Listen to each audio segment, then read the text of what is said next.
In the weeks leading up to September 11th, 2001, I worked as an administrative assistant on the 87th floor of the North Tower of the World Trade Center. My name is Claire Harper, and though my life was ordinary in many ways, the events that unfolded during those final days before the attack have left an indelible mark on me, a mark I still struggle to comprehend. At the time, I considered myself a practical person, someone who didn't entertain notions of fate or premonition. Yet looking back now, it's impossible not to see the signs that seemed to whisper warnings I couldn't fully understand until it was too late. The first hint came in the form of dreams, vivid, haunting dreams that began about 3 weeks before the tragedy. They always started the same way. I would find myself standing by the large windows of our office, gazing out at the sprawling cityscape below. The view was breathtaking, as it always had been, but there was something unsettling about how distant everything felt. It wasn't just the height. It was as if the world itself was slipping away from me. Then, without warning, I would feel a sudden pull, an invisible force yanking me forward. Before I could react, I would be falling, plummeting toward the streets, far below. The sensation was so real that I would wake up gasping for air, my heart pounding like a drum against my ribs. At first, I dismissed these dreams as stress-induced nightmares. Working in such a high-profile building carried its own pressures, and I often stayed late to meet deadlines. But as the dreams persisted, night after night, they became harder to ignore. Each time, the details grew sharper, the sound of wind rushing past my ears, the sickening drop in my stomach, the way the ground seemed to rush up to meet me. And then, one morning, I woke up with a strange ache in my chest, as though I'd actually endured the fall. That's when I began to wonder if these weren't just random images conjured by my subconscious mind. What if they meant something? It wasn't just the dreams that unsettled me. There were other things, smaller yet equally inexplicable occurrences that made the building feel different. For instance, I started noticing odd sensations whenever I entered the lobby. It wasn't unusual for the space to feel cool, given the air conditioning and marble floors, but this was something else entirely. A deep chill would settle over me, seeping into my bones no matter how warm the weather outside. Once, while waiting for the elevator, I felt a presence behind me, so strong and tangible that I turned around expecting to see someone standing there. But the area was empty, save for the usual stream of people hurrying to their destinations. Then there were the whispers. At first, I thought it was just the hum of conversation or the faint echo of footsteps reverberating through the cavernous halls. But one evening, as I worked late finishing a report, I heard them clearly. Soft murmurs drifted through the silence, too faint to make out any words, but distinct enough to send a shiver down my spine. I glanced around the office, half expecting to find a co-worker lingering nearby, but I was alone. The sound seemed to come from nowhere and everywhere all at once, wrapping around me like a ghostly embrace. I tried to shake it off, telling myself it was nothing more than fatigue playing tricks on my mind. Still, I couldn't help but feel watched, as though unseen eyes followed my every move. By early September, the unease had become almost unbearable. On the night of September 10th, I decided to stay late to catch up on some paperwork. As I packed up to leave around midnight, I glanced at the small digital clock on my desk. Its red numbers blinked once, then froze at 8:46 a.m. Confused, I tapped the display, unplugged it, and even flipped the batteries. But nothing worked. The clock remained stubbornly stuck at that exact time. I remember staring at it for several minutes, a nagging sense of dread creeping into my thoughts.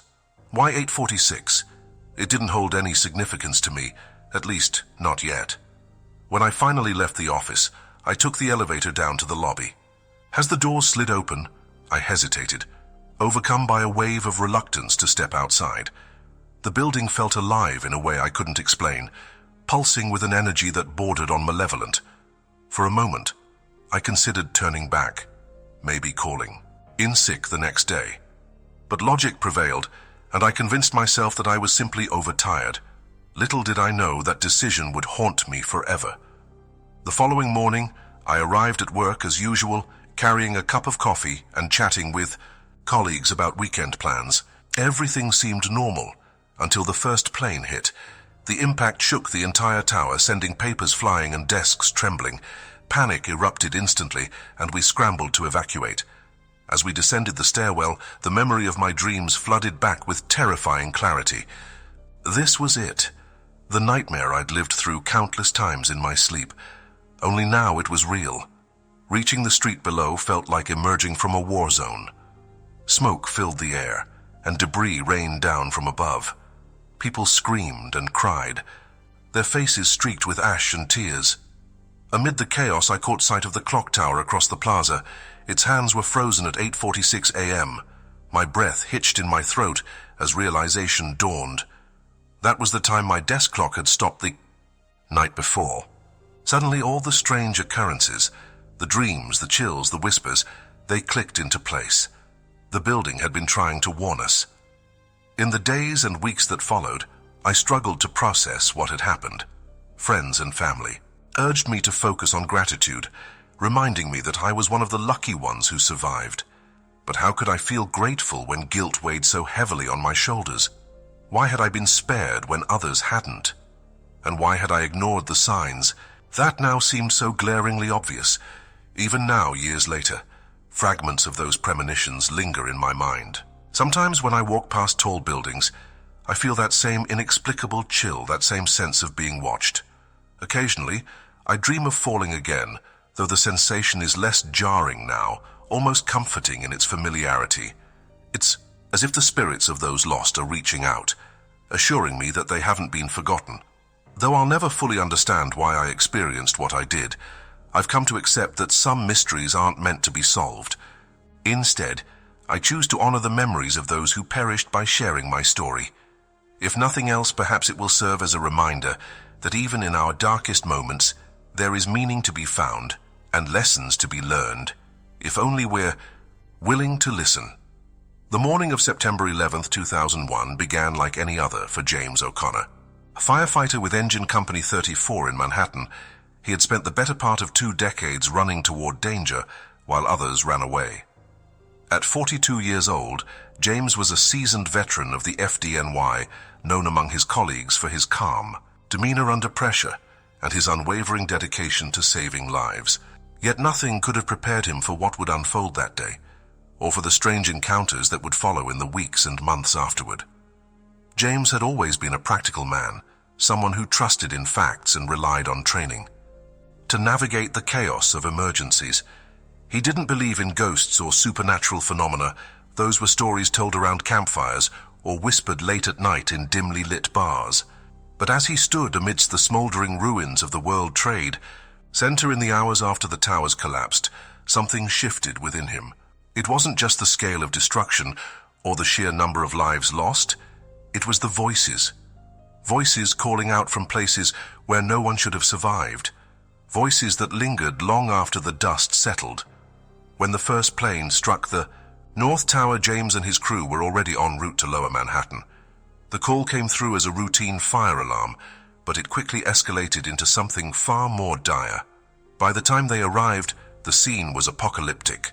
Flames roared from the upper floors of the building, and people poured out onto the streets, their faces streaked with soot and terror. As James stepped out of the rig, he felt the heat radiating off the structure like a living thing. The air crackled with tension, and the sound of sirens filled every corner of the city. This wasn't just a fire, it was a catastrophe unlike anything anyone had ever seen. They moved swiftly, setting up triage areas and preparing to enter the tower. Inside, the conditions were unbearable.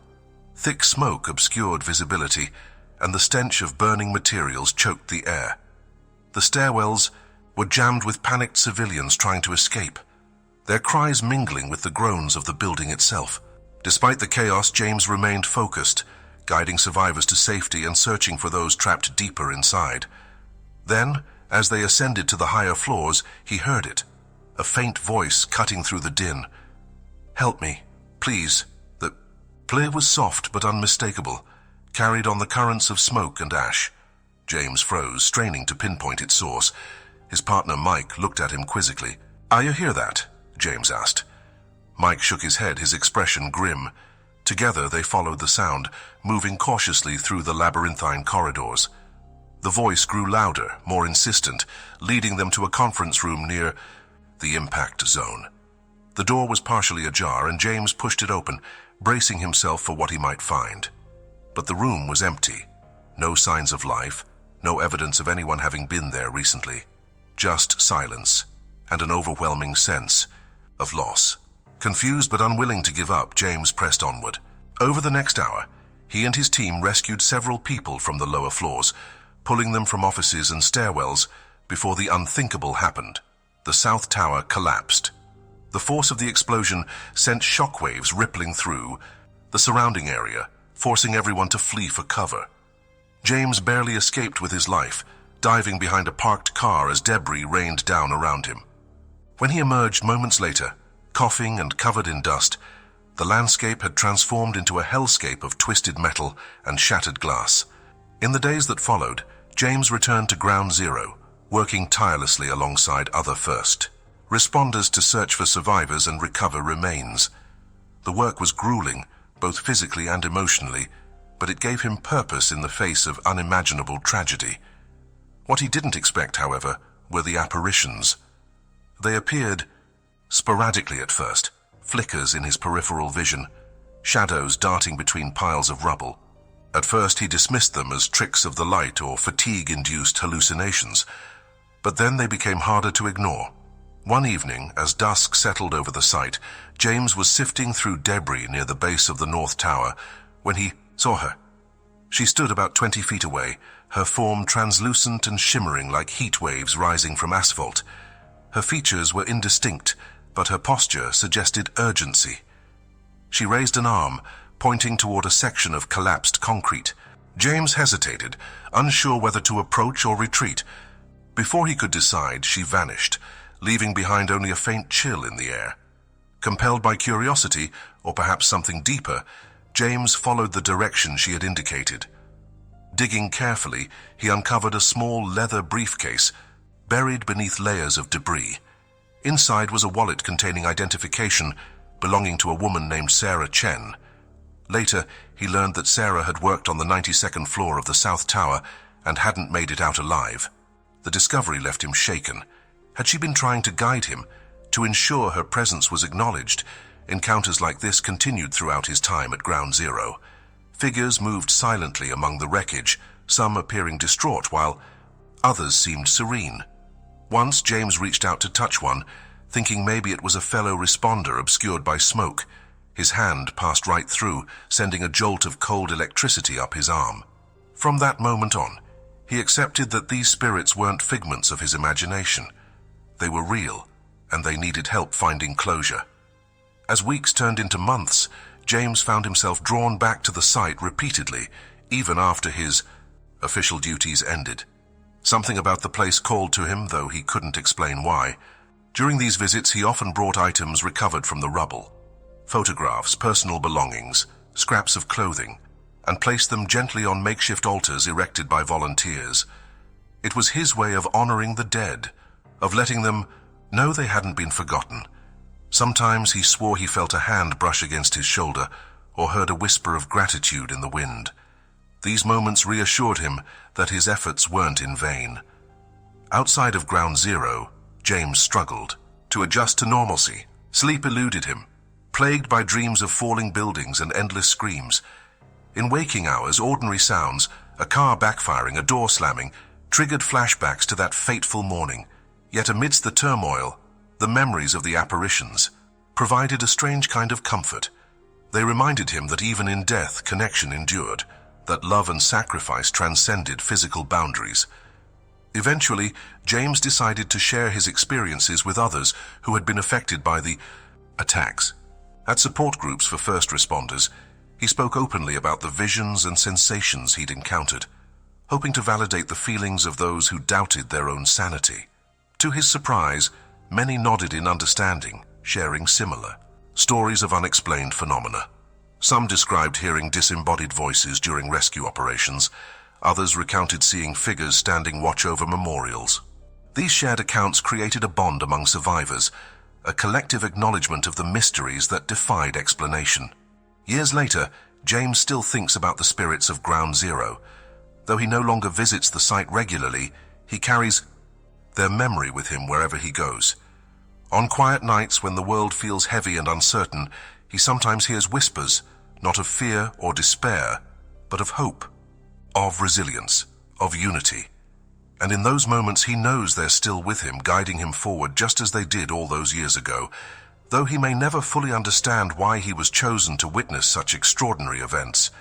James has come to accept them as part of his journey. For him, the supernatural isn't about fear or superstition, it's about connection, about remembering those who were lost and ensuring their stories continue to be told. In the end, that's what matters most, not the how or the why, but the enduring power of human spirit to transcend even the darkest moments. Evan Mathis had spent the better part of 2 decades maintaining elevators in New York City's tallest skyscrapers. A wiry man with a salt and pepper beard and hands calloused from years of tinkering with machinery, Evan was known for his meticulous attention to detail and uncanny ability to diagnose problems others couldn't. He prided himself on being a realist, someone who trusted in the tangible world of gears, cables, and circuits rather than superstition or speculation. But as he approached the final days before September 11, 2001, even Evan began to question what he thought he knew about the world and the buildings he worked in. For weeks leading up to that fateful morning, something felt off. It wasn't just the usual wear and tear of aging equipment or the occasional glitch that came with maintaining elevators in high-traffic buildings like the World Trade Center. This was different, subtle at first, almost imperceptible, but growing more pronounced with each passing day. Elevator cars would move on their own, traveling between floors without anyone pressing buttons. Alarms would sound randomly, only to reveal no apparent cause when checked. And then there were the sounds. Metallic groans, faint whispers, and unexplained thuds echoing through empty shafts, where nothing should have been moving. Evan chalked it up to stress at first. The job was demanding, requiring long hours and constant vigilance to ensure the safety of thousands of people who relied on these systems daily. Maybe he was imagining things, but deep down, he couldn't shake the feeling that something larger was happening, something beyond his understanding. It started with Car 42 in the North Tower. On the morning of September 10th, Evan arrived early to perform routine maintenance. The elevator had been flagged for minor alignment issues, nothing out of the ordinary. As he stepped inside to run diagnostics, the doors slid shut behind him and the car jolted violently, throwing him off balance. His heart raced as he steadied himself against the wall, but the movement didn't stop. Instead, the car lurched again, shaking so hard that the overhead light flickered and dimmed. Panic gripped him as he frantically pressed the emergency stop button, but nothing happened. For several agonizing seconds, it felt as though the entire mechanism might break free from its tracks and plummet into the abyss below. Just as suddenly as it began, the shaking ceased. The doors opened, revealing an empty hallway bathed in fluorescent light. Evan stumbled out, his legs trembling beneath him. He turned back to inspect the car, half expecting to see some catastrophic malfunction. What he saw instead stopped him cold. In the far corner of the elevator, barely visible in the dim light, stood a shadowy figure. Its shape was indistinct, almost fluid, shifting slightly as if caught in a breeze. Evan blinked, certain his eyes were playing tricks on him. When he looked again, the figure was gone. He spent the rest of the day running tests, checking every component of the system for signs of damage or irregularities. Everything appeared normal, yet the memory of that fleeting apparition lingered in his mind. That night, unable to shake the unease gnawing at him, Evan called in sick for the next morning, a decision that would save his life. The news of the attacks reached him shortly after 9 a.m. Like millions of others, he watched in stunned silence as footage of the burning towers played on repeat across every channel. Horror washed over him as he realized how close he had come to being inside those buildings. If he hadn't stayed home, if he hadn't listened to that nagging voice in the back of his mind telling him something wasn't right, he might not have survived. The realization left him shaken, but it also sparked a new wave of questions. What had caused those strange occurrences? Was it coincidence? Or had the building itself been trying to warn him? In the weeks that followed, Evan found himself drawn back to ground zero, volunteering alongside other workers to assist with cleanup efforts. Though he tried to focus on the task at hand, memories of the days before the attack kept resurfacing. He noticed patterns in the stories shared by survivors and responders, accounts of clocks stopping at specific times, objects moving inexplicably, and sensations of being watched. One firefighter mentioned hearing voices calling for help from areas where no one could have survived. Another described seeing shadowy figures moving among the rubble. These stories resonated deeply with Evan, reinforcing the sense that he wasn't alone in experiencing the inexplicable. As he sifted through debris, Evan often paused to examine fragments of elevator components salvaged from the wreckage. Each piece carried echoes of the lives it had once served. The businessmen rushing to meetings, the tourists marveling at the view, the delivery workers hauling carts laden with supplies. Holding these remnants in his hands, Evan felt a profound connection to the people who had depended on the elevators to carry them safely to their destinations. It was a sobering reminder of the fragility of human existence and the silent, unseen forces that shaped their daily lives. One afternoon, while sorting through a pile of twisted metal near the base of the North Tower, Evan discovered a small plaque embedded in the wreckage. It bore the name of the company that had installed the original elevator system decades earlier. Running his fingers over the worn lettering, he felt a sudden chill, as though an invisible hand had brushed against his skin. Looking up, he spotted a figure standing nearby, a man in a suit, his face obscured by shadows. The man nodded slowly, then turned and walked away, disappearing into the haze of dust and smoke. Evan called out, but there was no response. When he looked closer, he realized the ground beneath the figure's feet was uneven and littered with debris. Impossible terrain for anyone to traverse without leaving footprints, yet none were visible. Moments like this became more frequent as time went on. Evan began noticing subtle changes in his surroundings, objects shifting slightly when no one was looking, faint whispers drifting through the air, and an overwhelming sense of presence whenever he entered certain areas of the site. At first, he dismissed these occurrences as tricks of the mind brought on by exhaustion and grief, but the consistency of the phenomena made it increasingly difficult to ignore. It was as though the spirits of those who had perished were lingering, unwilling or unable to move on. Determined to make sense of his experiences, Evan sought out others who had witnessed similar events. He joined support groups for first responders and volunteers, sharing his story and listening intently to theirs. Many spoke of encountering apparitions or hearing disembodied voices during rescue operations. Some described seeing loved ones appear briefly in moments of crisis, offering guidance or reassurance. These conversations provided a measure of comfort, validating Evan's feelings and helping him process the weight of what he had endured. Over time, Evan came to view the supernatural elements not as sources of fear, but as reminders of the enduring connections between the living and the dead. The spirits weren't malevolent, they were lost searching for closure or acknowledgement. By bearing witness to their presence, Evan believed he was fulfilling a duty, not just as a mechanic responsible for the machines that carried people to safety, but as a human being entrusted with preserving their memory. Even now, years later, Evan continues to reflect on those days. Though he no longer works on skyscrapers, he remains attuned to the subtle energies that permeate the spaces we inhabit. Occasionally, he'll catch a glimpse of a shadowy figure or hear a faint whisper in an otherwise silent room. Rather than dismissing these moments, he embraces them as opportunities to reconnect with the past, to honor the lives that were lost and the lessons they left behind. For Evan, the events surrounding September 11th transcended the boundaries of logic and reason. They challenged his beliefs and forced him to confront the mysteries of existence in ways he never anticipated. While he may never fully understand why he experienced what he did, he has come to accept that some truths lie beyond the reach of science or explanation. What matters most is the impact those experiences had on him, the way they deepened his empathy, strengthened his resolve, and reminded him of the resilience of the human spirit. In the end, Evan sees his role not as someone burdened by unanswered questions, but as a guardian of memory.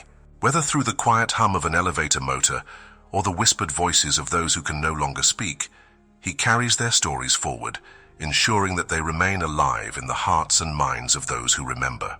Rachel Monroe lived in a modest apartment across the Hudson River, her windows offering an unobstructed view of Lower Manhattan. She had moved there 5 years earlier, drawn to the vibrant energy of the city and the promise of a fresh start after a difficult divorce. Her days were quiet but fulfilling. She worked as a freelance graphic designer, often spending hours at her desk crafting logos and layouts for clients scattered across the globe. At night, she would sit by the large bay window in her living room, sipping tea and watching the lights of the World Trade Center towers shimmer against the dark sky. They were a constant presence in her life, twin beacons that seemed to anchor her small corner of the world. On the morning of September 11th, 2001, Rachel woke early, as she often did, to catch the sunrise before settling into work. The air was crisp, carrying the faint scent of autumn leaves despite it being only early September. As she stood by the window with her mug of chamomile tea, she noticed a plane flying unusually low over the river. Before she could process what she was seeing, the aircraft veered sharply and disappeared behind the North Tower. Moments later, a fiery explosion erupted from the building's upper floors, sending plumes of smoke billowing into the sky. Rachel froze, her cup slipping from her hand and shattering on the hardwood floor. The rest of the day unfolded in a haze of disbelief and horror.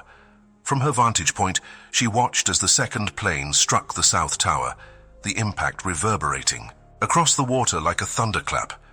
People poured out of nearby buildings, their faces streaked with ash and panic. Firefighters and paramedics rushed toward the chaos, while helicopters circled overhead, their rotors slicing through the thickening cloud of debris.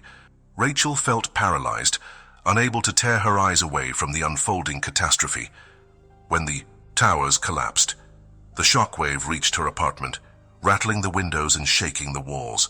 It was as though the entire city had been struck by some invisible force, leaving behind a crater of grief and devastation. In the days that followed, Rachel struggled to sleep. Every time she closed her eyes, she saw faces, dozens of them, staring back at her with expressions ranging from terror to sorrow. Some looked familiar, though she couldn't place where she might have seen them before. Others were strangers, whose features blurred together in a kaleidoscope of pain. These visions haunted her waking hours as well. Shadows moved across her walls, forming shapes that resembled people standing silently in corners or sitting on her couch. Once, she awoke to find a man seated at the foot of her bed, his head bowed as if in prayer. When he lifted his gaze to meet hers, he vanished without a sound.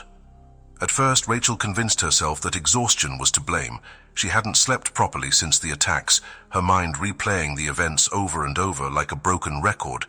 But as the visions persisted, becoming more vivid and frequent, she began to suspect something deeper was at play. One evening, as she sat by the window trying to calm her racing thoughts, she felt a sudden chill sweep through the room.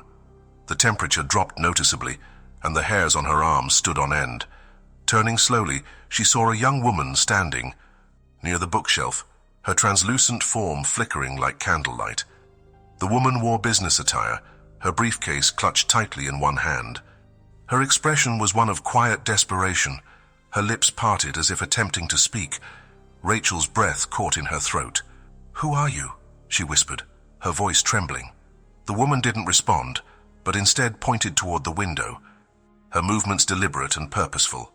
Following the gesture, Rachel gazed out at the distant site of Ground Zero, now illuminated by floodlights as workers continued their grim task of searching for survivors and remains.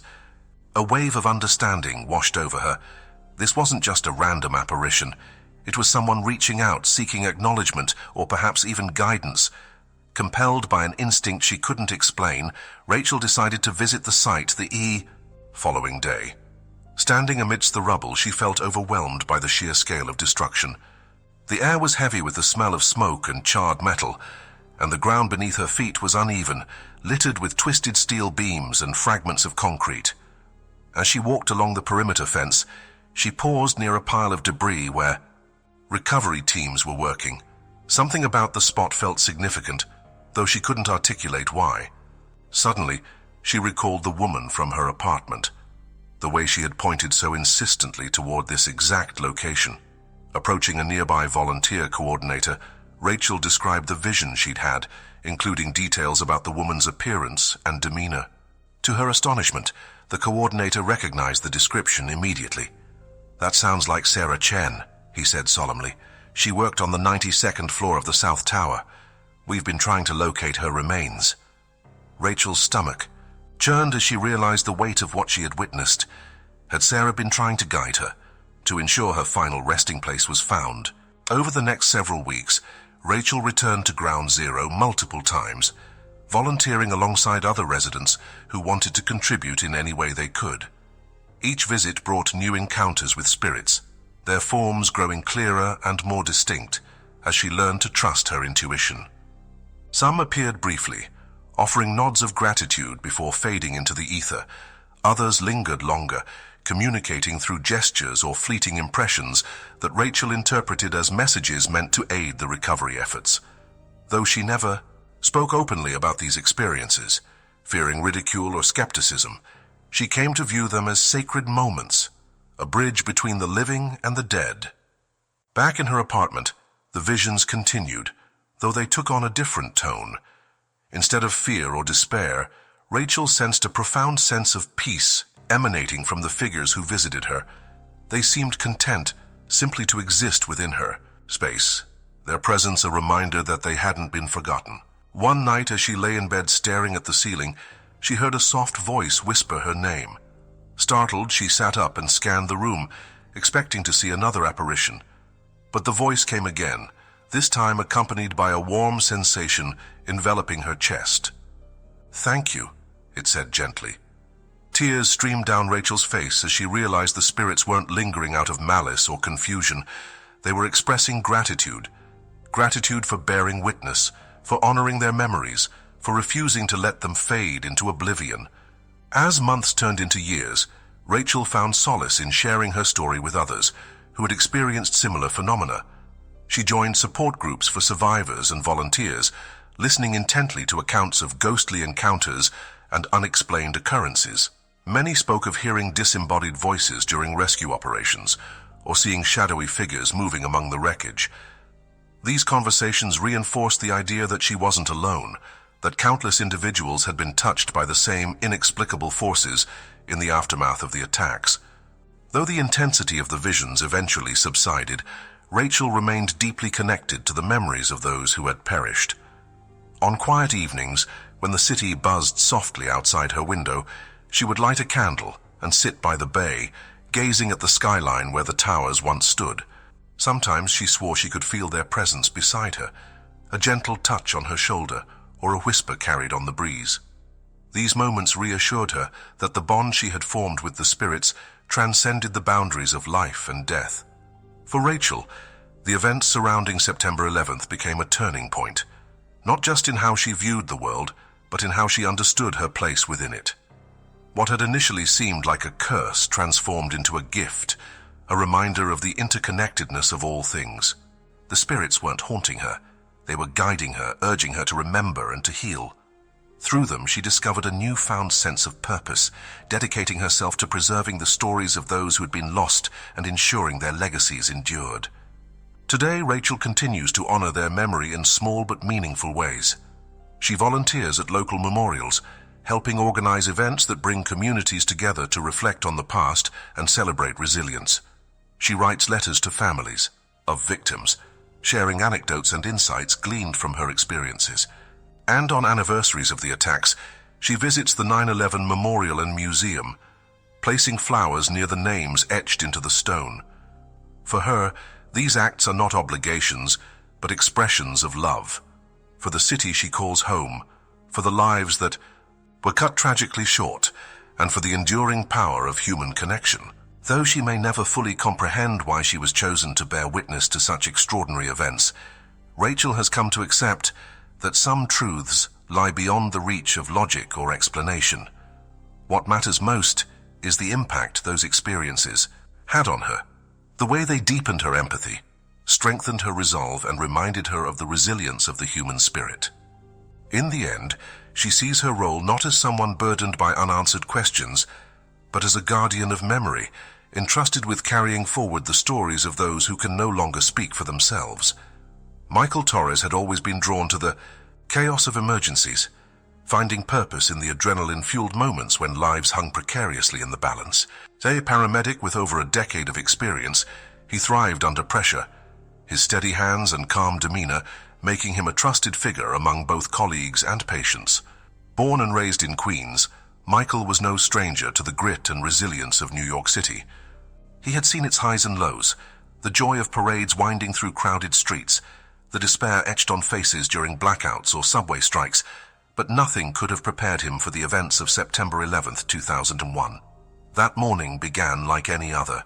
Michael reported to work at St. Vincent's Hospital in Greenwich Village, expecting a routine shift filled with car accidents, heart attacks, and the occasional overdose.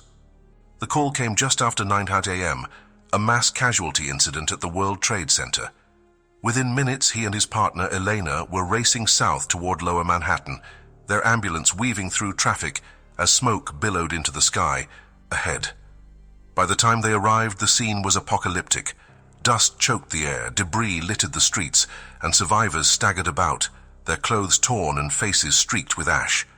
Michael's training kicked in immediately, overriding the shock that threatened to overwhelm him. This wasn't just an emergency.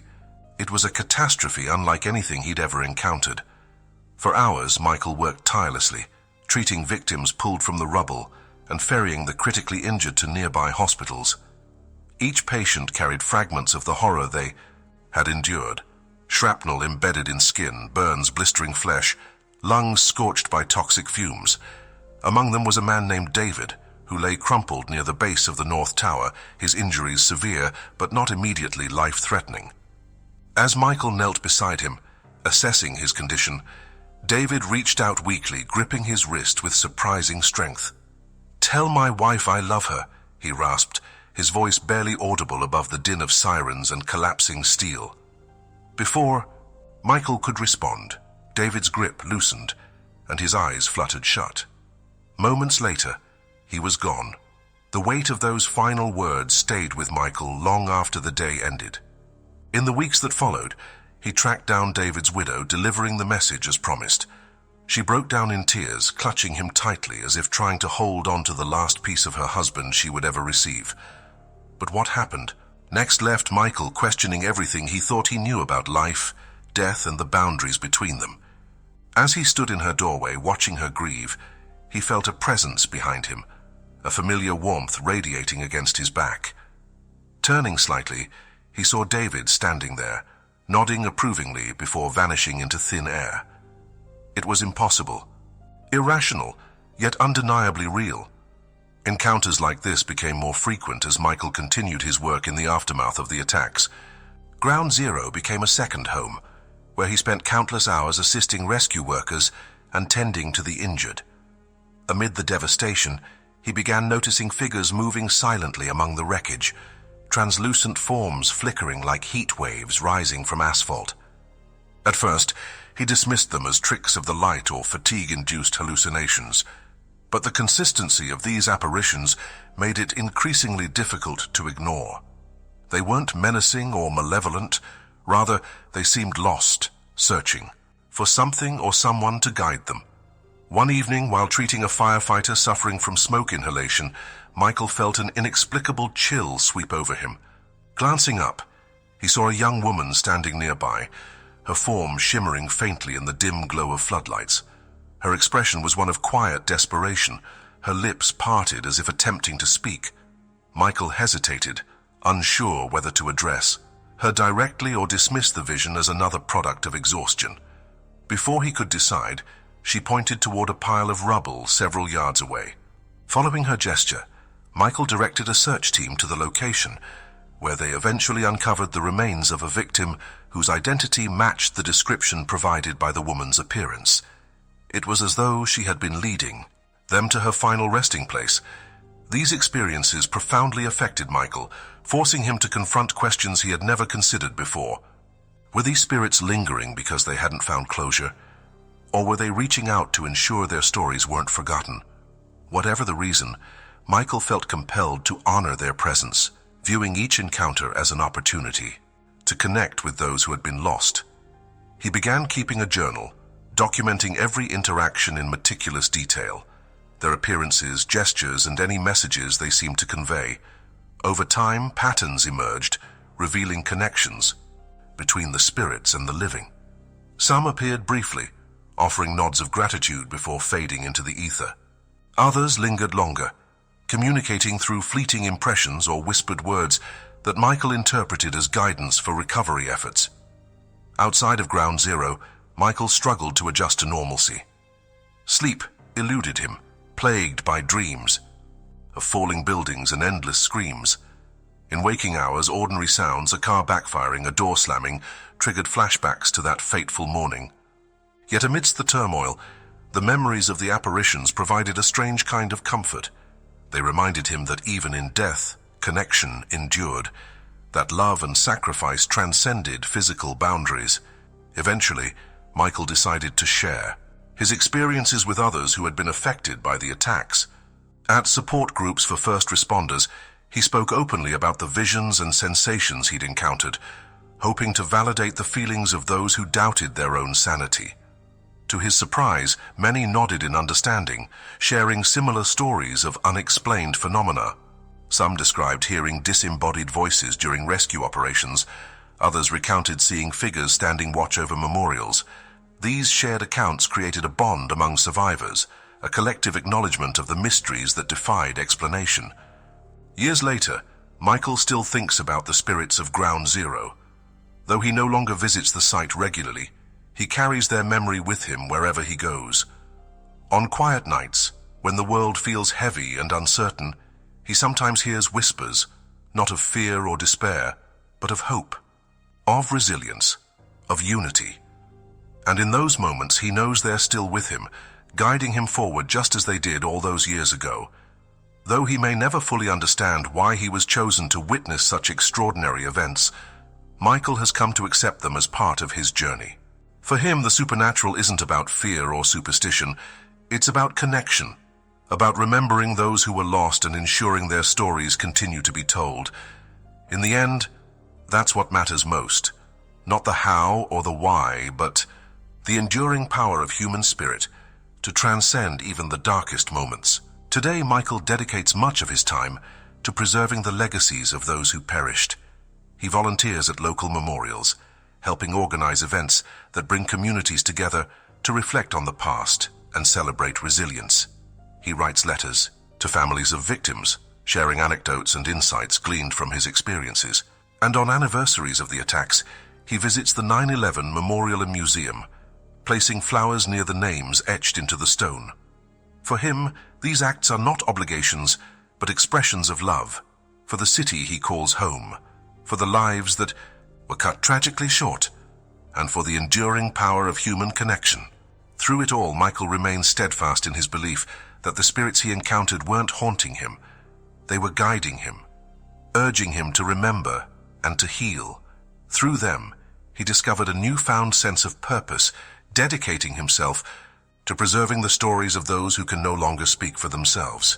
In doing so, he has become not just a paramedic, but a guardian of memory, entrusted with carrying forward the voices of those who have passed beyond the veil of life and death. Daniel Harper had always been drawn to the art of photography, not just as a profession, but as a way of capturing the fleeting moments that make up the human experience. A freelance photojournalist based in Brooklyn, Daniel spent his days documenting everything from bustling street festivals to quiet, intimate portraits of families in their homes. His work was defined by its raw authenticity, a quality that earned him recognition in local galleries and publications. Yet for all his talent and dedication, nothing could have prepared him for the role his camera would play on September 11th, 2001, or the strange discoveries he would make in the aftermath.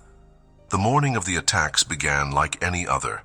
Daniel woke early, sipping coffee as he scrolled through emails and planned his day. He had no assignments lined up, which meant he could spend the afternoon experimenting with new techniques or revisiting old projects. But as he stood by his kitchen window, Gazing out at the Manhattan skyline, something caught his eye, a plane flying unusually low over the Hudson River. Before he could process what he was seeing, it veered sharply and disappeared behind the North Tower of the World Trade Center. Moments later, a fiery explosion erupted from the building's upper floors, sending plumes of smoke billowing into the sky. Without hesitation, Daniel grabbed his camera bag and headed toward the scene. The streets were already crowded with people staring upward in disbelief, their faces pale with shock. As he approached Lower Manhattan, the air grew thick with ash and debris, and the sound of sirens filled every corner of the city. By the time he reached the perimeter of Ground Zero, the second plane had struck the South Tower, and chaos reigned. Firefighters and paramedics rushed toward the burning structures while survivors staggered away, their clothes torn and faces streaked with soot. It was a scene unlike anything Daniel had ever witnessed, a tableau of devastation so overwhelming that it left him momentarily frozen. Shaking off his paralysis, Daniel raised his camera and began shooting. He moved methodically, capturing images of rescue workers battling flames, civilians fleeing the area, and the towers themselves spewing smoke into the heavens. Each frame felt heavy with significance, as though he were preserving fragments of history in real time. When the towers collapsed, the force of the explosions sent shockwaves rippling through the surrounding streets, forcing everyone, including Daniel, to take cover. Dust engulfed the city, reducing visibility to near zero. Coughing and disoriented, he stumbled into a nearby storefront, clutching his camera tightly to his chest. Only once he was safe did he realize how close he had come to being swallowed by the destruction. In the days that followed, Daniel returned to Ground Zero repeatedly, determined to document the ongoing recovery efforts. The site was a surreal landscape of twisted metal and shattered concrete, illuminated by floodlights that cast long shadows across the wreckage. Workers sifted through debris tirelessly, searching for survivors and remains. Amid the grim reality of the situation, Daniel found solace in his craft, using his lens to bear witness to both the tragedy and the resilience of those who refused to give up hope. Yet it wasn't until he developed the film from his first visit that he noticed something unusual, something that would change the way he viewed his work forever. As he examined the prints spread across his darkroom table, one image in particular caught his attention. Taken near the edge of the rubble, it showed a shadowy figure standing amidst the ruins. At first glance, it appeared to be a rescue worker, silhouetted against the haze. But upon closer inspection, Daniel realized the figure lacked substance, was translucent, almost ghostly, its outline shimmering faintly like heat waves rising from asphalt. Confused, he flipped through the rest of the photos only to find more anomalies. In one shot, two figures walked hand in hand through the smoke, their forms indistinct but unmistakably human. Another revealed a group of silhouettes gathered around a pile of debris, their postures suggesting quiet contemplation. At first, Daniel assumed these were tricks of light or imperfections in the film. He cleaned his equipment meticulously, adjusted his settings, and returned to Ground Zero the following day, determined to rule out technical errors. But when he developed the new batch of images, the figures were still there. Some alone, others in groups, all seemingly unaware of the living world around them. They weren't malicious or menacing. Rather, they seemed content simply to exist within the frame, to be seen.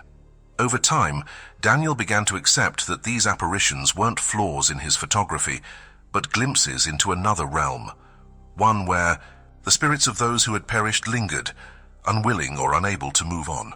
He started researching similar accounts, discovering stories of ghostly encounters reported by first responders, volunteers, and even residents living near the site. Many described seeing shadowy figures moving among the wreckage or hearing disembodied voices calling for help. These narratives validated Daniel's experiences, reinforcing the idea that he wasn't alone in witnessing the inexplicable. Determined to understand the significance of his photographs, Daniel decided to share them with others who had been affected by the attacks. He joined support groups for survivors and volunteers, listening intently to their stories while showing them his images. Some recognized the figures immediately, identifying loved ones or colleagues who had gone missing during the collapse. Others saw strangers whose expressions conveyed emotions they themselves had struggled to articulate: grief, longing, acceptance. These conversations deepened Daniel's connection to the project, transforming it from a personal exploration into a collective act of remembrance. As months turned into years, Daniel continued to return to Ground Zero, photographing memorials and tributes erected in honor of the victims. Each visit yielded new images, some featuring familiar apparitions, others introducing entirely new figures. Though their appearances varied, one thing remained consistent. They were always present, watching over the site as if ensuring their stories wouldn't fade into obscurity. For Daniel, these encounters became a source of comfort, a reminder that the bonds forged during times of crisis transcended the boundaries of life and death. Back in his studio, Daniel began experimenting with different techniques to enhance the visibility of the spirits in his photographs. Using digital tools, he adjusted contrast and brightness levels, isolating their forms from the background noise. The results were striking. Ethereal figures emerging from the haze, their features softened but undeniably human. He compiled the best images into a portfolio, titling it Echoes of Absence. Though he initially hesitated to exhibit the work publicly, fearing ridicule or skepticism, he eventually decided to share it as a testament to the enduring power of memory. The response was overwhelming. Visitors to the gallery spoke of feeling a profound sense of connection to the images, as though they were peering into a hidden dimension where the past and present coexisted. Families of victims expressed gratitude for the opportunity to see their loved ones one last time, even if only as faint outlines captured on film. Critics praised Daniel's ability to convey emotion through subtlety, noting how the interplay between the living and the dead added layers of meaning to each composition. For Daniel, the project represented more than artistic achievement. It was a form of healing. Through his lens, he had given voice to those who could no longer speak for themselves, creating a visual archive of lives cut tragically short. He came to view his role not as someone burdened by unanswered questions, but as a guardian of memory, entrusted with carrying forward the stories of those who had been lost. In doing so, he discovered a newfound sense of purpose, dedicating himself to preserving the legacies of the fallen and ensuring their sacrifices would never be forgotten. Today, Daniel continues to document the evolving landscape of New York City, his camera serving as both a tool and a bridge between worlds. On anniversaries of the attacks, he visits the 9/11 Memorial and Museum, placing flowers near the names etched into the stone.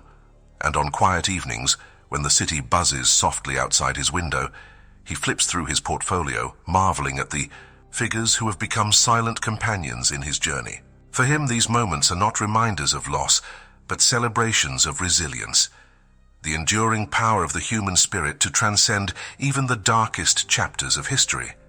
Though he may never fully comprehend why he was chosen to capture such extraordinary images, Daniel has come to accept that some truths lie beyond the reach of logic or explanation. What matters most is the impact those experiences had on him, the way they deepened his empathy, strengthened his resolve, and reminded him of the interconnectedness of all things. In the end, he sees his role not as someone burdened by unanswered questions, but as a witness to the unseen, tasked with honoring the memories of those who continue to walk among us, invisible yet ever present. Lila Bennett had always been drawn to the quiet beauty of abandoned places, finding solace in their forgotten corners and whispered histories. A freelance photographer with a penchant for urban exploration, she spent her days wandering through derelict buildings, capturing images that told stories of lives long past. Her work was deeply personal, often reflecting her own struggles with loss and loneliness. She believed that every structure held memories, fragments of laughter, tears, and moments frozen in time, and it was her mission to uncover them. But nothing could have prepared her for the haunting allure of Ground Zero, or the mysterious figures that began appearing in her photographs after September 11th, 2001. The morning of the attacks found Lila in her small studio apartment in Brooklyn, nursing a cup of coffee while flipping through contact sheets from a recent shoot. The sound of distant sirens caught her attention, but it wasn't until she stepped onto her fire escape that she realized something was terribly wrong. Smoke billowed from the World Trade Center towers, darkening the sky like an ominous storm cloud. Shaken, she grabbed her camera and headed toward Lower Manhattan, compelled by a mix of curiosity and dread. By the time she arrived, the scene was apocalyptic. Dust filled the air, choking visibility and coating everything in a fine gray film. Survivors stumbled away from the wreckage, their faces streaked with ash and shock. Firefighters and paramedics rushed into the chaos, their silhouettes barely visible through the haze. Lila raised her camera instinctively, framing shots of the devastation. She moved cautiously, aware of the danger but unable to resist documenting what unfolded before her. When the South Tower collapsed, the ground shook violently, sending debris flying in all directions. Lila ducked behind a parked car, shielding herself as best she could. When she emerged moments later, coughing and covered in dust, the landscape had transformed into a nightmare of twisted metal and shattered glass. It was unlike anything she had ever seen, a raw wound in the heart of the city she loved. In the days that followed, Lila returned to Ground Zero repeatedly, drawn by an inexplicable pull she couldn't quite explain. Each visit felt heavier than the last, the weight of grief settling over her like a shroud. Yet amidst the sorrow there was also a strange sense of purpose. Her lens became a way to process the enormity of what had happened, to bear witness to both the tragedy and the resilience of those who refused to give up hope. She photographed rescue workers digging tirelessly through the rubble, volunteers handing out water and supplies, and makeshift memorials erected by grieving families. Every frame carried echoes of the lives lost, each image a testament to the fragility and strength of the human spirit. It wasn't until she developed the film from her first trip to the site that she noticed something unusual. As she examined the prints spread across her darkroom table, one image stood out, a shadowy figure standing near a pile of debris. At first glance, it appeared to be a rescue worker silhouetted against the smoke. But upon closer inspection, Lila realized the figure lacked substance. Its outline shimmered faintly, almost translucent like heat waves rising from asphalt. Confused, she flipped through the rest of the photos, only to find more anomalies. In one shot, two figures walked, hand in hand through the haze, their forms indistinct but unmistakably human. Another revealed a group of silhouettes gathered around a section of collapsed concrete, their postures suggesting quiet contemplation. At first, Lila assumed these were technical glitches or imperfections in the film. She cleaned her equipment, meticulously adjusted her settings and returned to Ground Zero the following day, determined to rule out errors. But when she developed the new batch of images, the figures were still there. Some alone, others in groups, all seemingly unaware of the living world around them. They weren't menacing or malevolent. Rather, they seemed content simply to exist. Within the frame, to be seen. Over time, Lila began to accept that these apparitions weren't flaws in her photography, but glimpses into another realm, one where the spirits of those who had perished lingered, unwilling or unable to move on. She started researching similar accounts, discovering stories of ghostly encounters reported by first responders, volunteers, and even residents living near the site. Many describe seeing shadowy figures moving among the wreckage or hearing disembodied voices calling for help. These narratives validated Lila's experiences, reinforcing the idea that she wasn't alone in witnessing the inexplicable. Determined to understand the significance of her photographs, Lila decided to share them with others who had been affected by the attacks. She joined support groups for survivors and volunteers, listening intently to their stories while showing them her images. Some recognized the figures immediately, identifying loved ones or colleagues who had gone missing during the collapse. Others saw strangers whose expressions conveyed emotions they themselves had struggled to articulate: grief, longing, acceptance. These conversations deepened Lila's connection to the project, transforming it from a personal exploration into a collective act of remembrance. As months turned into years, Lila continued to return to Ground Zero, photographing memorials and tributes erected in honor of the victims. Each visit yielded new images, some featuring familiar apparitions, others introducing entirely new figures.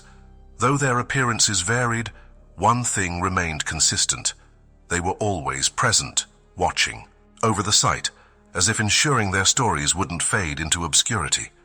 For Lila, these encounters became a source of comfort, a reminder that the bonds forged during times of crisis transcended the boundaries of life and death. Back in her studio, Lila began experimenting with different techniques to enhance the visibility of the spirits in her photographs. Using digital tools, she adjusted contrast and brightness levels, isolating their forms from the background noise. The results were striking, ethereal figures emerging from the haze, their features softened but undeniably human. She compiled the best images into a portfolio, titling it Echoes of Absence. Though she initially hesitated to exhibit the work publicly, fearing ridicule or skepticism, she eventually decided to share it as a testament to the enduring power of memory. The response was overwhelming.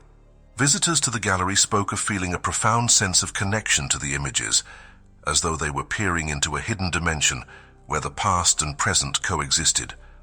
Families of victims expressed gratitude for the opportunity to see their loved ones one last time, even if only as faint outlines captured on film. Critics praised Lila's ability to convey emotion through subtlety, noting how the interplay between the living and the dead added layers of meaning to each composition. For Lila, the project represented more than artistic achievement. It was a form of healing. Through her lens, she had given voice to those who could no longer speak for themselves, creating a visual archive of lives cut tragically short. She came to view her role not as someone burdened by unanswered questions, but as a guardian of memory, entrusted with carrying forward the stories of those who had been lost. In doing so, she discovered a newfound sense of purpose, dedicating herself to preserving the legacies of the fallen and ensuring their sacrifices would never be forgotten. Today, Lila continues to document the evolving landscape of New York City, her camera serving as both a tool and a bridge between worlds. On anniversaries of the attacks, she visits the 9/11 Memorial and Museum, placing flowers near the names etched into the stone. And on quiet evenings, when the city buzzes softly outside her window, she flips through her portfolio, marveling at the figures who have become silent companions in her journey. For her, these moments are not reminders of loss, but celebrations of resilience, the enduring power of the human spirit to transcend even the darkest chapters of history, though she may never fully comprehend why she was chosen to capture such extraordinary images. Lila has come to accept that some truths lie beyond the reach of logic or explanation. What matters most is the impact those experiences had on her, the way they deepened her empathy, strengthened her resolve, and reminded her of the interconnectedness of all things. In the end, she sees her role not as someone burdened by unanswered questions, but as a witness to the unseen, tasked with honoring the memories of those who continue to walk among us, invisible yet ever present. Eleanor Grayson had always been a woman of routine, finding comfort in the predictable rhythms of her daily life.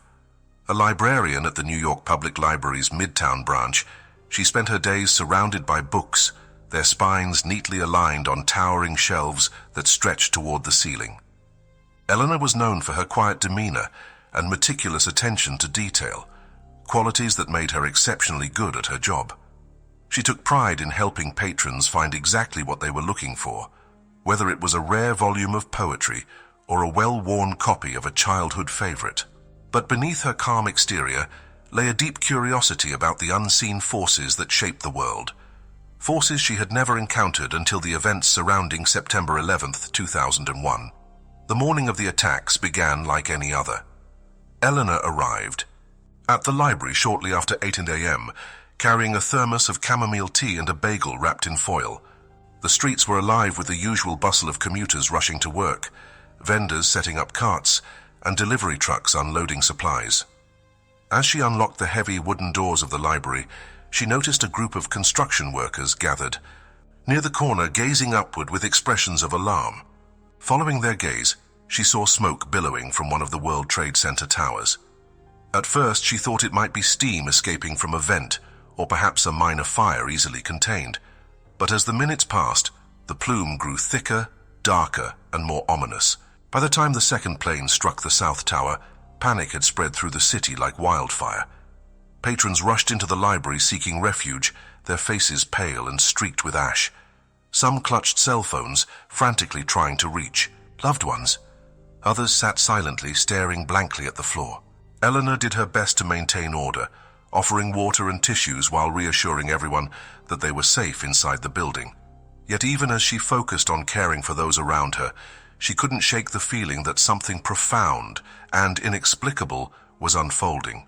That evening, after the library closed, Eleanor walked home alone, her mind replaying the horrors of the day. The air was thick with dust and smoke, and the streets were eerily quiet, save for the distant wail of sirens. When she reached her apartment, exhaustion overtook her and she collapsed onto the couch without bothering to turn on the lights. It wasn't until later that night, as she lay in bed staring at the ceiling, that she felt it. A presence in the room, subtle but undeniable. The temperature dropped suddenly, sending a chill rippling across her skin. Turning her head slowly, she saw a figure standing in the doorway, its form translucent and shimmering faintly in the moonlight, streaming through the window. Its features were indistinct, almost fluid, shifting slightly as if caught in a breeze. Before she could react, the figure vanished, leaving behind only a faint trace of cold air. At first, Eleanor convinced herself it was a trick of the light or a product of fatigue. After all, the day's events had been emotionally draining, and her imagination was likely playing tricks on her. But as the nights went on, the apparitions became more frequent and vivid. They appeared in different parts of her apartment, by the bookshelf near the kitchen table, even sitting on the edge of her bed. Some were solitary figures, their expressions somber and contemplative. Others moved in groups, gesturing toward objects or areas within the space. Though they never spoke, their movements conveyed a sense of urgency, as though they were trying to communicate something important. One night, unable to sleep, Eleanor decided to investigate further. She grabbed a notebook and pen, jotting down details about each figure she encountered, their clothing, posture, and any gestures they made. Over time, patterns emerged. Many wore business attire, suggesting they had worked in office settings before their deaths. Others carried briefcases or wore uniforms, hinting at professions tied to the World Trade Center. One recurring figure stood out in particular, a young woman with long dark hair who often appeared near the window overlooking the skyline. Her presence was accompanied by a faint scent of perfume, sweet and floral, which lingered long after she disappeared. Determined to understand the significance of these encounters, Eleanor began researching the history of the World Trade Center and its occupants. She scoured news articles, obituaries, and memorial websites, searching for names and stories that matched the descriptions of the figures she had seen. To her astonishment, she found several matches. The young woman by the window, for example, bore a striking resemblance to a financial analyst named Maya Patel, who had worked on the 94th floor of the North Tower. Another figure, a man in a firefighter's uniform, matched the description of Lieutenant James O'Connor, whose heroic actions during the rescue efforts had been widely documented. Each discovery filled Eleanor with a mix of awe and sorrow, as though she were piecing together fragments of a puzzle meant to honor those who had been lost. As weeks turned into months, Eleanor's experiences evolved. The spirits no longer confined themselves to her apartment. They followed her wherever she went. On visits to Ground Zero, she felt their presence most strongly, as though they were drawn to the site where their lives had ended so abruptly. Walking among the wreckage, she would occasionally catch glimpses of them moving silently through the haze, their forms flickering like candlelight. Once, while volunteering at a makeshift memorial station, she saw a man in a suit approach a volunteer coordinator, pointing insistently toward a specific pile of debris. When the coordinator investigated the area, they uncovered personal belongings belonging to someone who had perished nearby. Moments like this reinforced Eleanor's belief that the spirits weren't haunting her. They were guiding her, urging her to remember and to heal. Back in her apartment, Eleanor continued documenting her encounters, filling notebooks with sketches and observations. She also began experimenting with photography, hoping to capture images of the figures using her camera. While the results were inconsistent, some shots revealed faint outlines or blurred shapes, while others showed nothing at all, the process helped her feel closer to the spirits. It was as though the act of photographing them acknowledged their existence, giving them permission to step briefly into the visible world. Eventually, Eleanor decided to share her story with others who had been affected by the attacks. She joined support groups for survivors and volunteers, listening intently to accounts of ghostly encounters and unexplained phenomena. Many spoke of hearing disembodied voices during rescue operations or seeing shadowy figures moving among the wreckage. These conversations validated Eleanor's experiences, reinforcing the idea that she wasn't alone in witnessing the inexplicable. Together they formed a community bound not by fear, but by a shared desire to honor the memories of those who had passed. Years later, Eleanor still reflects on the role these encounters played in shaping her understanding of life, death,